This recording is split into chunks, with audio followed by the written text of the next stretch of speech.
Good morning. This is Dr. Ilango, Professor, Department of Electrical and Electronics Engineering, K.S.Rangasamy College of Technology. From this video, I will explain to you that how the resistances are going to be measured. From this lecture, I would like to explain to you that what is resistance, need of resistance measurement, and what are the classifications of resistances and resistance measurement by Wheatstone bridge, resistance measurement by substitution method. These are all the content I would like to explain in this video. First one, what is resistance? See, even in 8th standard onwards, we are studying that. What do you mean by resistance? Resistance is nothing but a property of conductor. It is a property of conductor which opposes the flow of electric current, and unit of the resistance is ohm. See, by Ohm's law, we can easily identify the formula for resistances. We know that V is equal to I into R. Everyone, we knows that what is Ohm's law. At a constant temperature, the potential difference at a constant temperature, the current flowing through any conductor is directly proportional to what is the potential difference across the points. Right? From that Ohm's law, we are going to give that expression V proportional to I, and the proportionality constant is nothing but a resistances. And by the Ohm's law, we can write the equation V is equal to I into R volts and R is equal to V by I ohms. And in the same things, if we are going to derive the formula for material, what kind of conductor we are using for the conducting medium, the resistances of the conductor R is equal to rho into L by A, where rho is the resistivity, or we are going to say that specific resistances, right? That is going to be vary, depends on the conductor, what kind of conductor we are going to use. For example, copper conductor, aluminium, or even water is also one of the conducting medium, gold. So what kind of material we are going to use it? For that cases, the specific resistances are going to be varied over that. Then L is the length of the conductor, how long the particular conductor is going to be using for the cases, and A is the cross-sectional area of the conductor. Right? See, from that empirical formula, we notice that resistance R is directly proportional to length of the conductor, and resistance R is inversely proportional to cross-sectional area. Then you may ask the questions, what is the need to measure the resistances value, right? See, resistance is one of the electrical parameter. Of course, we all know that. What is the need to measure that? The first one, to indicate the condition of a component or a circuit, right? Whether the circuit is a healthy circuit, whether the component is a healthy component. How we are going to identify that? With the help of resistance measurement. And by Ohm's law, we easily understand that higher the resistances value, automatically the current which flow through the conductor is low. But in the same cases, when we have to consider that lower the resistances, automatically the current flow is higher, right? And electric losses depends on resistance and the current. We know the formula for electrical losses, that is I squared into R. So the electrical losses depends on the following two components. One is current and another one is resistances. So as an electrical engineer, if you want to study, if you want to analyze the electrical losses, we should know how much resistance is available for the particular circuit and how much current it is going to flow through that. So for that cases, resistance measurement is very important one, and just to control the current flow, whether we want to increase the current flow or reduce the current flow, resistance measurement and its control, right? See, measurement is not only going to use it, we are going to control it. We are going to increase the resistance's value or decreases the resistance's value. It is needed. So these are all the need of resistance measurement. Now I would like to explain to you that how that resistances are going to be classified. Right? See, basically it is classified into the following three categories, such as low value of resistances, medium value of resistances, and a higher value of resistances. Basically, the resistance values are classified based on their values. See, if the resistance value 1 ohm and less than 1 ohm, generally they are called as low resistance. Example for that case is armature resistances of large machine. Right? See, in electrical engineering, electrical machines laboratory, you have practiced the machines like synchronous generator, synchronous motor, even DC generator, DC motor and all, right? See, in that cases, if you have to consider what is the armature internal resistances, that is very low, that is 1 ohm and less than 1 ohm, and ammeter, shunt, cable length, etc. are the example for the lower resistances. And medium resistances, resistance values from 1 ohm upwards to 0.1 mega ohm. These are called as medium value of resistances. Example for that cases, all the major electrical apparatus, even our houses, we are using many number of electrical appliances, everything are under the category. And higher resistances, whatever may be the component, those who are having 0.1 mega ohm of resistance and above, they are called as higher resistances. Example, insulation resistance, right? See, for that case classification of resistances, for each and every category, we are using different methodologies to measure the values. From this class, I would like to explain to you that how the medium value of resistances are going to be calculated or measured. The first one, resistance measurement by Wheatstone bridge. Here, the Wheatstone bridge consists of two parallel resistances branches. See, for example, R1 and R3. This is one of the parallel branch, and R2 and R4. This is another one parallel branches. So here the Wheatstone bridge consists of two number of parallel branches, and each parallel branch consists of two number of resistances, R1 and R3. These two are connected in series. Similarly, R2 and R4. These two are connected in series. Okay, so these two parallel branches are connected with the voltage sources. It may be any DC sources. We are going to give it. And in addition, one galvanometer, namely called as null detector, is connected across these two parallel branches. So this is the circuit arrangement for Wheatstone bridges. A DC voltage source is connected across the resistance network to provide a source of current to the resistance network. A null detector is the galvanometer which is connected between the parallel branches to detect the balance condition. The Wheatstone bridge is an accurate and reliable instrument and heavily used in the industries to measure the medium value of resistances.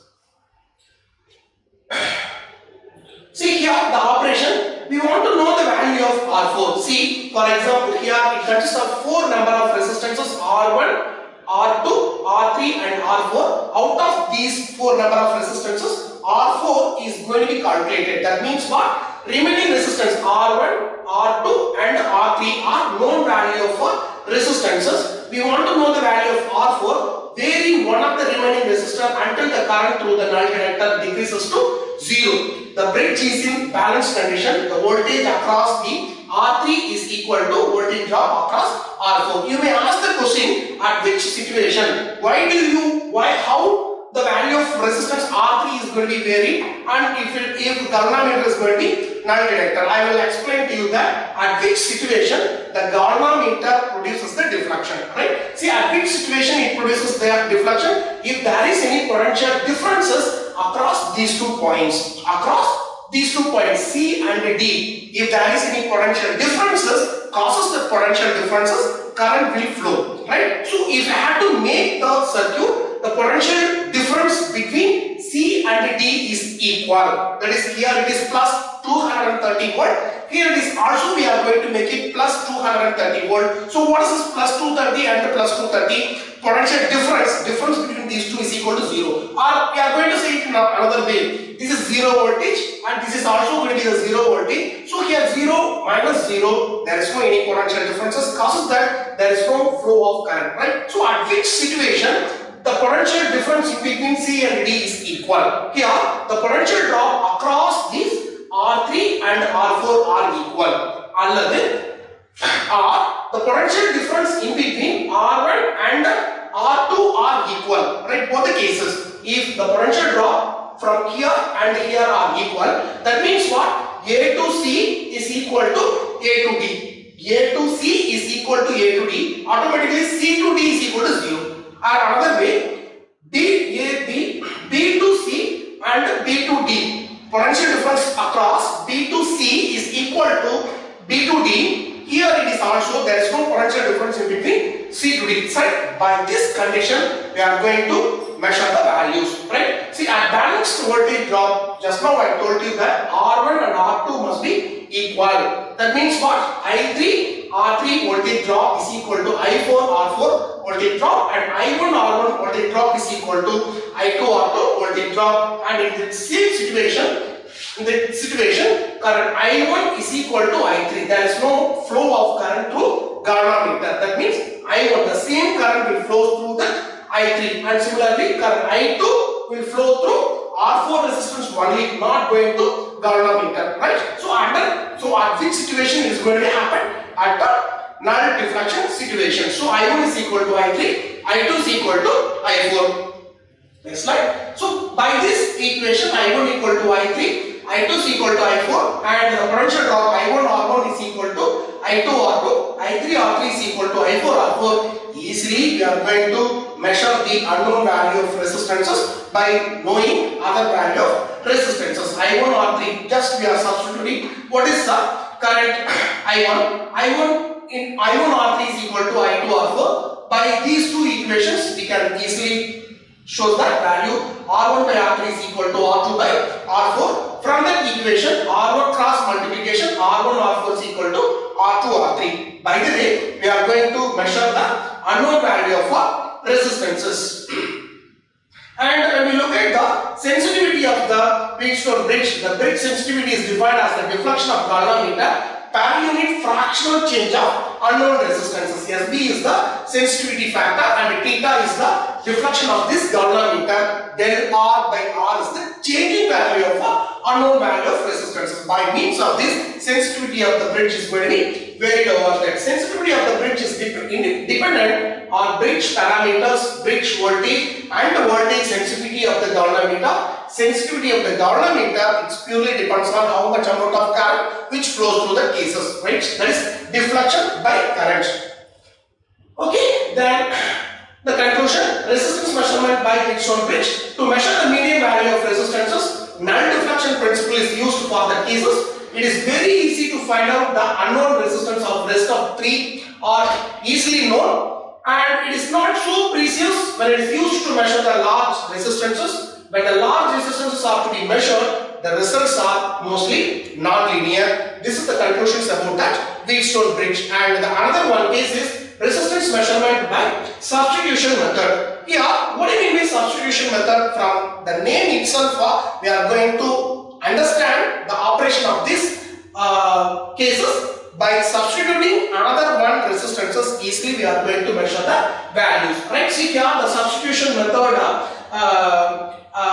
It shows the circuit diagram for substitution method. It consists of three number of resistors, capital S, capital R and small r, where capital R is the unknown value of resistances and capital S is the standard value of resistances and R is the variable known value of resistances. R is the unknown resistance while S is the standard variable resistance. The switch is put at position 1. If you have to make the switch at the position 1, what is this? Capital S is going to be isolated. So the unknown value of resistance is only going to connected with this circuit. Right? See, from this circuit, just we are going to vary the resistance R, small r value by adjusting some value of a current. See, for example, some 5 ampere, 2 ampere, whatever may be our wishes, we are going to fix it for the cases. Right? Then the second cases, just we are shifting the switch position from 1 to 2. Now at this position, standard resistance S is going to be connected with the circuit where R is isolated. For this situation, what is this? Definitely that ammeter is going to vary that. For these cases, we should not going to vary the small resistance where the standard resistance is going to vary to make the same readings of the previous cases. Right? See, for previous cases, we fixed the ammeter value as 5 ampere. The same value of 5 ampere, we are going to fix it by adjusting the standard variable. Now, the standard variable S value is equal to what? Unknown value of resistance R. By the way, we are going to measure the resistances. Right? Then another one method is the resistance measurement by, next slide, resistance measurement by voltmeter and ammeter method. normally electrical machines 1 and electrical machines 2 laboratory, students are used to practice that voltampere method to measure the value of resistances. See, this is the R, capital R is the unknown value of resistances. Just with the help of voltmeter and ammeter, we are going to measure what is the value of resistances. For that cases, it has two cases. Case 1 and case 2. For that case 1, just you have to consider the left hand side of circuit arrangement. For that cases, voltmeter is connected first, then ammeter is connected. Right? Voltmeter is connected first and ammeter is going to connected next. Series with that of unknown value of resistance. Right? See, for that cases, easily we are going to measure what is the voltage and current value. Now here the voltage V is equal to what? Voltage V is the voltage drop across the resistance R and ammeter drop also, right? V suffix A.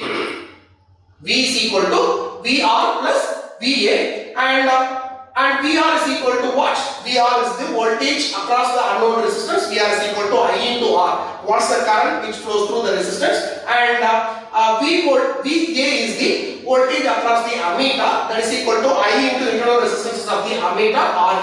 So I into RA. From that please the equation, voltage V is equal to I into R plus RA and R dash is equal to what? From that cases, when we are going to take the ratio voltage by current, we have some value of resistances that is not going to be the resistance R. The inclusion of ammeter internal resistances also, so that's why I call it as R dash. R dash is equal to V by I, that is equal to I into R plus RA by I, and R dash is equal to, from the equation I will be cancelled. R dash is equal to R plus RA, where R is the unknown value of resistance and RA is the internal value of ammeter. Normally internal resistances of the ammeter is very low. Sometimes we are going to neglect it, but if you are going to neglect, it has some of the error, right? So if you want to measure the resistance values in error-free method, we are going to consider the internal resistances of ammeter too. So true value of resistance is equal to R is equal to R dash minus RA. And another one case is that is case 2.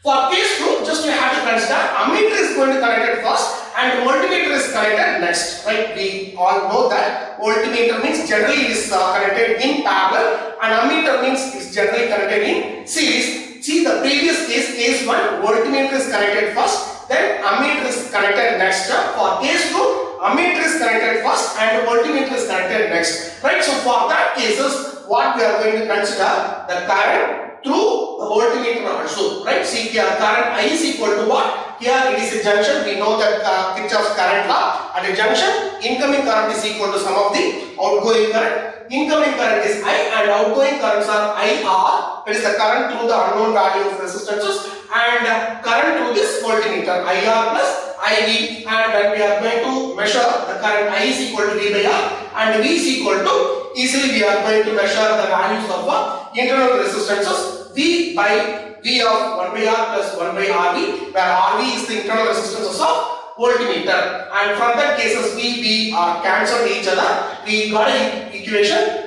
I is equal to R by R plus R by RV, and from that value easily we can calculate the true value of resistances. R is equal to previous. R is equal to R double dash RV by RV minus R double dash, where R double dash is the value of resistance we measured. Thank you.